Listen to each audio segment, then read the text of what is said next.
Yang saya hormati Bapak Sandiaga Salahuddin Uno, Menteri Pariwisata dan Ekonomi Kreatif, Bapak Gubernur, Bupati, Wali Kota, seluruh Pulau Sumatera, para narasumber, moderator yang tentunya sangat saya hormati dan saya banggakan. Apresiasi kami sampaikan kepada Ibu Direktur yang telah menyelenggarakan kegiatan ini. Semoga diskusi kita kali ini dapat memberikan sumbangsih kepada kebangkitan pariwisata Indonesia. Kami dari ASPI, Asosiasi Pelaku Pariwisata Indonesia, di mana kami hadir di 22 provinsi, 22 DPD, yang nanti sebentar lagi menjadi 23 DPD. Kami akan mencoba mengambil tema pada siang hari ini adalah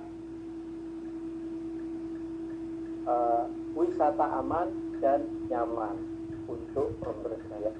Jadi maksudnya sekarang ini kalau pemerintah ingin mengembangkan pariwisata, basicnya itu hanya dua dulu, yaitu aman dan nyaman.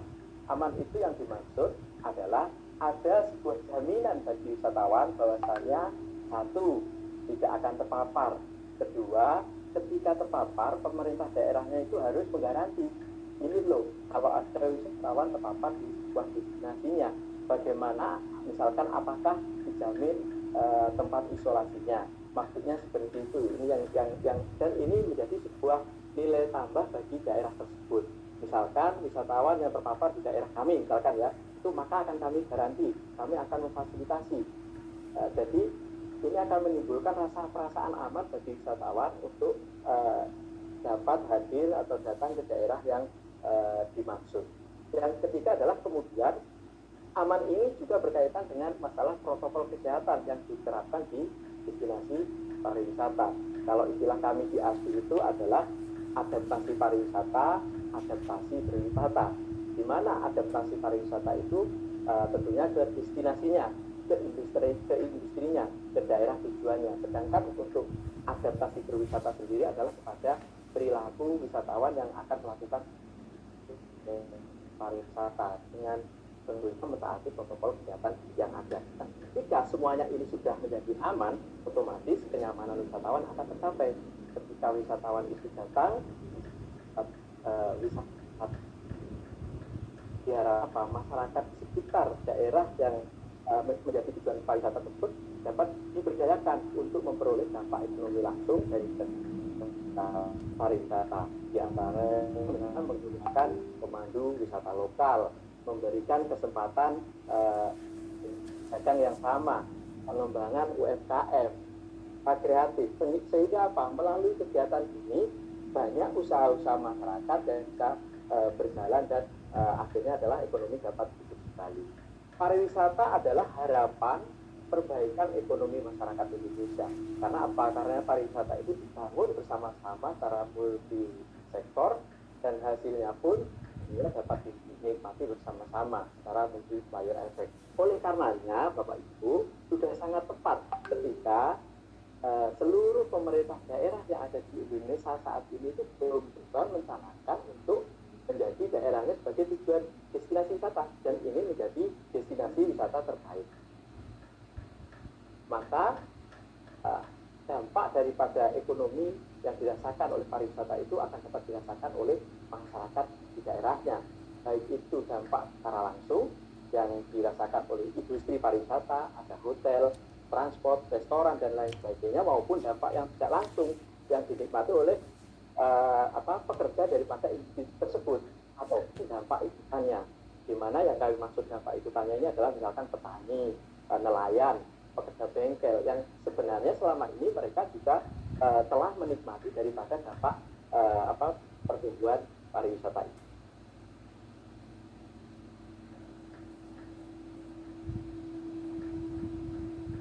Dengan kata lain, pariwisata itu akan bangkit dan berkembang ketika semua komponen yang ada secara pentahelik ya, komponen secara pentahelik di mana ada akademisi, pebisnis, komunitas, pemerintah dan media itu bersama-sama untuk saling bersinergi dan berkolaborasi. maka akan tercipta atau akan dapatkan membangkitkan daripada pariwisata itu sendiri. Selanjutnya, ketika kita berbicara tentang Pulau Sumatera ini kan secara bentuk permukaannya itu sangat luar biasa sekali, di mana di dalamnya lembah, ada gunung, bukit, sungai, pantai, padang rumput, pulau-pulau, dan lain sebagainya. Belum kita berbicara keanekaragaman budaya, bahasa, kuliner. Artinya apa? Artinya ketika kita berbicara sumber daya pariwisata, dalam hal ini sumber daya alam sebagai modal, Pulau Sumatera ini sudah tiada duanya, jadi sudah komplit. Mau arung jeram ada, arung diving ada, mau naik gunung ada, mau eksplor pulau-pulau kecil ada, mau mengenal suku-suku pedalaman ada, seni, tradisi, budaya, dan kuliner. Artinya adalah, sekali lagi, secara sumber daya alam, itu Pulau Sumatera sudah sangat berpotensi sekali. Nah, sumber daya alam di sini adalah modal di mana dalam pembangunan dan pengembangan sektor pariwisata. Namun, tentunya sumber daya alam saja tidak akan cukup, Bapak Ibu, akan tetapi harus didukung dengan adanya sumber daya manusia sebagai pelaksana atau sebagai yang mewujudkan daripada potensi alam pariwisata tadi. Sumber daya alam yang dijadikan sebagai daya tarik wisata maupun atraksi wisata yang tentunya atas dasar apa? Atas dasar aman dan nyaman. Karena sekali lagi, kebutuhan wisatawan saat ini adalah aman dan nyaman. Kemudian ketika kita berbicara berkaitan demografi, jadi semua yang ada baik alam dan manusianya itu tadi kan kita katakan sebagai demografi. Jadi sebagai dasar dari pengembangan pariwisata, khususnya di Sumatera adalah alam dan manusia tadi, yang nantinya keduanya akan bersinergi untuk mewujudkan destinasi wisata yang baru. Pariwisata adalah sebuah produk. Dalam hal ini kami nyatakan bahwasanya pariwisata itu sebuah produk yang ada di suatu tempat. Jadi produk wisata itu tidak pernah sama, Bapak Ibu. Misalnya kalau di Lampung ada mancing, di Palembang ada mancing, lalu di Bengkulu ada mancing. Namun apa? Namun pasti ada berbeda. Mungkin beda dari jenis ikannya, berbeda cara mancingnya, berbeda lokasi mancingnya. Walaupun ini sama, yaitu judulnya sama mancing, tapi adalah sebuah produk. Jadi hanya satu yang ada di suatu tempat, yang bisa di sana terdapat dua unsur tadi yang kita sebut sebagai demografi, alam dan manusia. Manusia dalam hal itu juga adalah tradisi, budaya, seni, kearifan lokal, kreatif dan inovatif. Sedangkan alam adalah yang kita kenal dengan sumber daya alam yang ada di sekitar kita. Jadi antara produk wisata ini akan dapat terwujud ketika dua unsur tadi saling bersinergi, yaitu alam dan manusianya. Termasuk tadi yang di dalamnya adalah ada petani, akademisi, bisnis, komunitas, pemerintah, dan media. Nah, Bapak Ibu yang berbahagia, untuk itu dalam hal ini tentunya sesuai dengan visi misi daripada Pak Menteri, kita harus berkolaborasi. Kolaborasi untuk apa? Kolaborasi untuk berinovasi. Berinovasi dalam hal ini yang kami maksud adalah kami yakin dan percaya setiap tempat, khususnya yang ada di Sumatera, itu pasti sudah memiliki daya tarik wisata dan atraksi wisata. Akan tetapi, sekali lagi mengingat kondisi saat ini, di mana salah satunya adalah adanya budaya new normal. Diharapkan apa? Diharapkan untuk kita menginovasi. Misalnya kalau dulu wisatawan atau orang itu datang ke pantai itu beramai-ramai. Sekarang kan itu tidak bisa. Harus menjaga physical distancing, diberikan amenitas, wisata agar tidak berkumpul. Kemudian misalkan dulu tempat pembelian tiket itu anti panjang.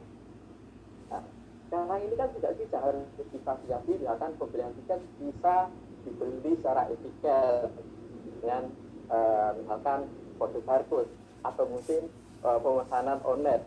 Nah, inilah yang diharapkan bentuk-bentuk daripada inovasi dalam menjalankan pariwisata ke depannya. Sehingga apa? sehingga dengan inovasi ini kita dapat menciptakan sebuah tempat yang beradaptasi dengan kebutuhan wisatawan saat ini, yaitu aman dan nyaman. Jadi kolaborasi adalah pemilik tempat, pemerintah, masyarakat, dan lain sebagainya itu setelah mereka berkolaborasi, mereka akan bersama-sama nanti mewujudkan sebuah inovasi, menciptakan produk pariwisata yang tentunya sudah beradaptasi dengan kondisi saat ini. Wisatawan saat ini itu lebih care dengan dirinya sendiri. Saat ini wisatawan itu memang yakin dan percaya, dia lebih peduli dengan dirinya sendiri. Beda dengan sebelum pandemi ya. Mungkin dulu wisatawan itu selalu muncul ke kota, ngapain jauh-jauh karena hanya tidur di hotel, sehingga mereka sampai malam hari masih berkeliling menikmati suasana tempat-tempat wisata yang ada. Tetapi sekarang berbeda, wisatawan lebih peduli dengan dirinya. Mereka akan lebih memilih melakukan aktivitas wisata yang tidak terlalu lelah. Misalnya, ketika mereka mengambil penerbangan di pagi hari, mereka akan mengambil program half day tour sambil menunggu waktu check-in. Jadi sekali lagi wisatawan itu lebih memilih dan mengutamakan masalah kesehatan. Sehingga ketika wisatawan itu sudah merasa care, maka wisatawan itu akan memilih tempat yang aman dan nyaman. Ini menjadi sebuah poin penting bagi kita semua di forum ini. Ke depan, Bapak Ibu, kebetulan di sini ada Bapak Gubernur, Wali Kota dan Bupati di forum ini. Kuncinya adalah bagaimana kita menciptakan daya tarik wisata atau atraksi wisata yang aman dan nyaman, sehingga nanti daerah Bapak Ibu akan menjadi tujuan atau magnet bagi wisatawan ke daerah Bapak Ibu sekalian. Yang terakhir, mungkin saya terakhir ini, membuka tempat wisata jangan karena hanya alasan ekonomi. Nah, ini sangat menarik ya. Ini sangat menarik dan sangat penting.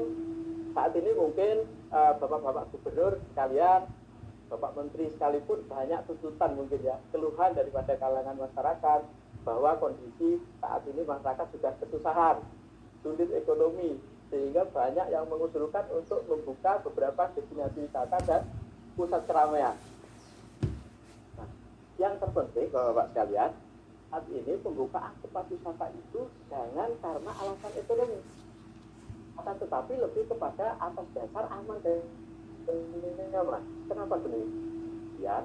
Hal ini penting karena kalau kita hanya melihat dari sisi alasan ekonomi tanpa memperhatikan sekali lagi keamanan dan kenyamanan bagi wisatawan, kami sangat khawatir nanti ketika tempat wisata itu segera dibuka, akan tetapi juga akan segera ditutup kembali.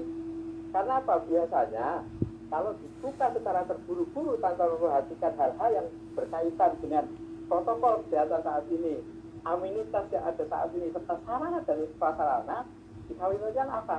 Akan menimbulkan kluster baru.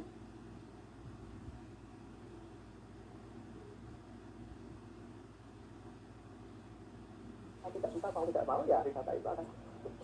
Untuk yang terakhir, untuk mempercepat pemulihan itu hanya ada dua hal, Bapak-Bapak. Yang pertama adalah dengan mempercepat vaksinasi, dan yang kedua adalah mempercepat kondisi new normal menjadi normal. Seperti apa itu new normal menjadi normal?